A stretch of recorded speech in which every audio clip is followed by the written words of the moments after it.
Hi from season 4. మీరు season 1, 2, 3ని ఇంకా చూడకపోతే నేను ఆల్రెడీ చాలా క్లారిటీగా ఎక్స్ప్లెయిన్ చేసి పెట్టాను. ముందుగా ఆ వీడియోస్ చూసి తర్వాత ఈ వీడియోని చూడండి. అప్పుడే మీకు సీజన్ పూర్తిగా అర్థమవుతుంది.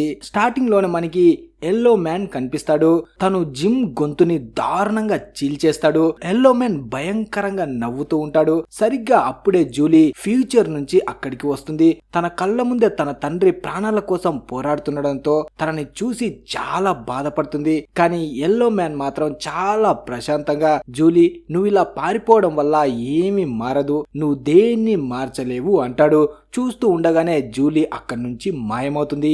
ఇప్పుడు అక్కడ మిగిలింది కేవలం ఎల్లో మ్యాన్ ఇంకా ప్రాణం కోసం పోరాడుతున్న జిమ్ మాత్రమే. ఆ ఎల్లో మ్యాన్ నవ్వుతూ, జిమ్ నువ్వు చాలా కష్టపడ్డావు, చాలా బాధని అనుభవించావు, కానీ జరగబోయే వింతలని, జరగబోయే దారుణాన్ని చూడలేకపోవడం నాకు చాలా బాధగా ఉంది అంటూ రాక్షసానందాన్ని పొందుతూ ఉంటాడు. జిమ్ మాత్రం పొర ముసల్నా కొడుక అన్నట్టు చూస్తూ తన ప్రాణాన్ని వదిలేస్తాడు. ఆ ఓల్డ్ మ్యాన్ మాత్రం భయంకరంగా నవ్వుతూ కనిపిస్తాడు.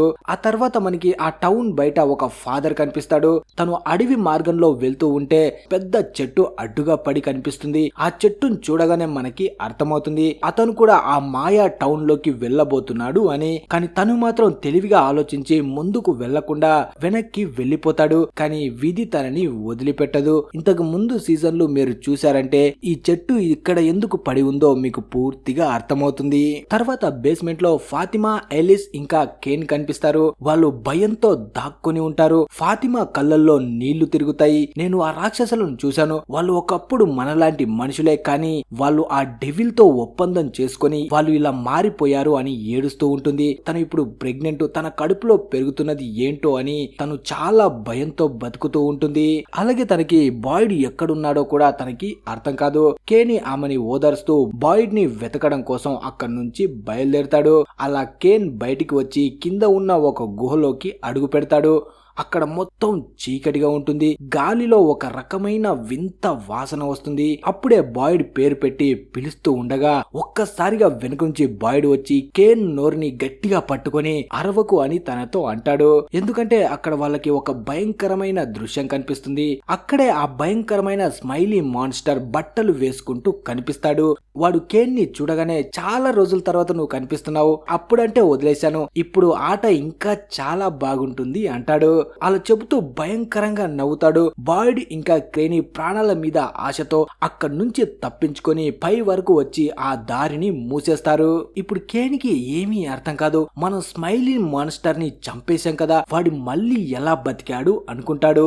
అలాగే ఇదే విషయాన్ని బాయిడ్ ని కూడా అడుగుతాడు. బాయిడ్ కూడా ఏమీ అర్థం కాదు. వాడు మళ్ళీ పుట్టాడు కేని, నేను నా కళ్ళతో చూశాను, ఫాతిమా కడుపులో పెరుగుతుంది కూడా ఒక మాన్స్టరే అంటాడు. ఆ మాట వినగానే కేన్ గుండెల్లో పిడుగు పడినట్టు అవుతుంది. ఈ ఊర్లో చావుకి అంతం లేదు, పుట్టుకకు అర్థం లేదు అనుకుంటాడు. మరోవైపు కాలనీ హౌస్ లో డోనా క్రిస్టీని పిలుస్తుంది. అక్కడే సారా కూడా ఉంటుంది. తన వల్ల చాలా ప్రమాదాలు జరిగాయి, అందుకే తనను అక్కడి నుంచి పంపించేస్తారు. కానీ అక్కడే ఎల్జిన్ అనే అబ్బాయి రక్త మడుగులో పడి ఉంటాడు. సారా అతని కంట్లో స్క్రూ డ్రైవర్ ని గుచ్చింది. క్రిస్టీ తన దగ్గర ఉన్న కొన్ని మెడిసిన్స్ తో తనకి ట్రీట్మెంట్ చేయడానికి సిద్ధమవుతుంది.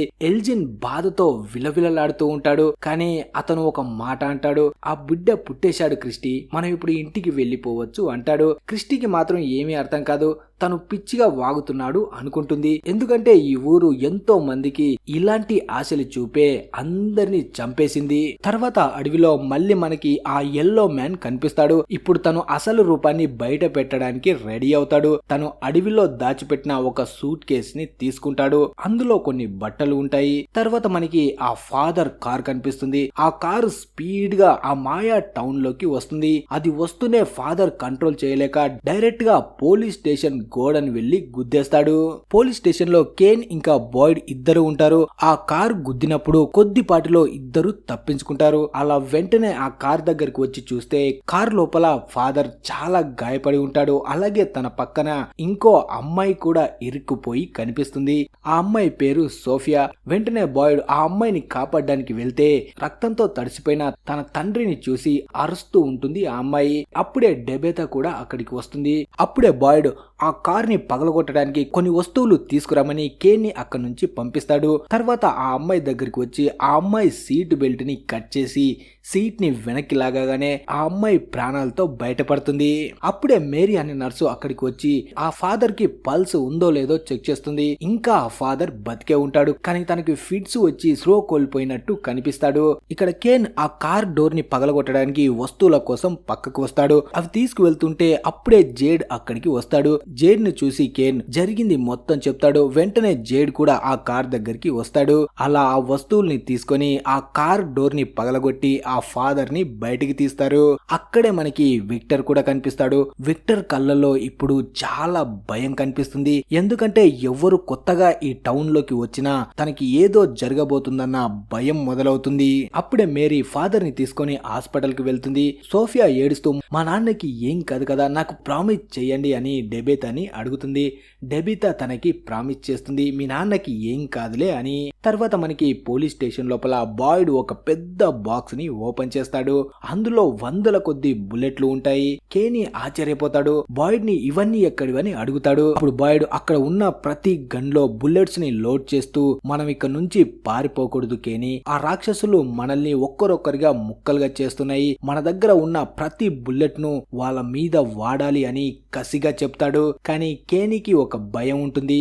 ఆ రాక్షసులని బుల్లెట్లతో చంపలేమని వాటికి బాగా తెలుసు అని. అయినా బాయ్డ్ మాట వినడు. తను ఎవ్వరికి చెప్పకుండా ఏదో ప్లాన్ వేసినట్టు మనకి అనిపిస్తుంది. ఇక్కడ హాస్పిటల్లో ఎల్జిన్ తన కంటి గాయంతో బాధపడుతూనే క్రిస్టీతో మాట్లాడుతుంటాడు. క్రిస్టీ, ఆ బాబు పుట్టాడు కాబట్టి ఇక మనల్ని ఆ ఊరు వదిలేస్తుంది అనుకుంటున్నావా? లేదు, అది ఇంకా దారుణమైన మలుపు తిరుగుతుందని తనని హెచ్చరిస్తాడు. క్రిస్టీ అతని కంటికి కుట్లు వేస్తూ ఇలాంటి భ్రమలో ఉండొద్దని చెప్తుంది. కానీ ఎల్జిన్ మాటల్లో ఏదో భయంకరమైన నిజం దాగి ఉంది. తర్వాత చీకటి పడుతుంది. ఈ ఊర్లో చీకటి పడిందంటే చావుని పిలిచినట్టే. డెబితా తన పిల్లల్ని తీసుకొని ఇంటికి వెళ్తుంది. కానీ జిమ్ ఇంకా తిరిగి రాలేదని తెలిసి తన పిల్లలు చాలా బాధపడుతుంటారు. మీ నాన్న కాలనీ హౌస్ లో ఉండి ఉంటాడులే, రేపు ఉదయం వస్తాడు అని తన పిల్లలకి అబద్ధం చెప్పి వాళ్ళని పడుకోబెడుతుంది. అప్పుడే జేడ్ అక్కడికి వస్తాడు. తనకి డెబితాకి ఇంతకు ముందు సంబంధం ఉంది కాబట్టి దాని గురించే ఇద్దరు మాట్లాడుకుంటారు. మనం చూసింది మనకి తెలిసింది అందరికి చెప్పాలి, ఈ టౌన్ లో జరిగేది కేవలం భ్రమ కాదు అని జేడ్ డెబేతాతో అంటాడు. కానీ డెబేతా మాత్రం భయపడుతుంది. సారాలాగే మనం కూడా ఈ టౌన్ లో ఏదో ఒకటి చేసి అందరినీ ప్రమాదంలో పడేస్తామేమో అని తను భయపడుతుంది. ఇంకోవైపు బేస్మెంట్ లో ఫాతిమా స్నానం చేయడానికి వెళ్తుంది. అద్దంలో తనని తాను చూసుకుంటూ ఉంటే ఆమెకు తన కడుపులో ఏదో వింతగా కదులుతున్నట్టు అనిపిస్తుంది. తన కడుపులో పెరుగుతుంది నార్మల్ మనిషి కాదు, ఒక రాక్షసుడని తెలుసుకొని తనకి చాలా భయం కోపం వస్తాయి. అప్పుడే బాయ్డ్ అక్కడికి వచ్చి తనని పలకరిస్తాడు. ఫాతిమా కోపంతో నేను ముందే మీకు చెప్పాను కదా, నా లోపల ఏదో వింతగా ఉందని, మీరెవ్వరూ నమ్మలేదు అని అరుస్తుంది. కానీ బాయ్డ్ మాత్రం తనని కూల్ చేయడానికి ట్రై చేస్తుంటాడు. తర్వాత మనకి హాస్పిటల్లో ఫాదర్ దగ్గర తన కూతురు సోఫియా కూర్చొని కనిపిస్తుంది.